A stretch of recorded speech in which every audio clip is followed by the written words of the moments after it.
वेङ्कटनायकः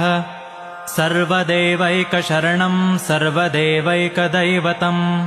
समस्तदेवकवचं सर्वदेवशिखामणिः इतीदं कीर्तितं यस्य विष्णोरमिततेजसः त्रिकाले यः पठेन्नित्यं पापं तस्य न विद्यते राजद्वारे पठेद्घोरे सङ्ग्रामे रिपुसङ्कटे भूतसर्पपिशाचादिभयं नास्ति कदाचन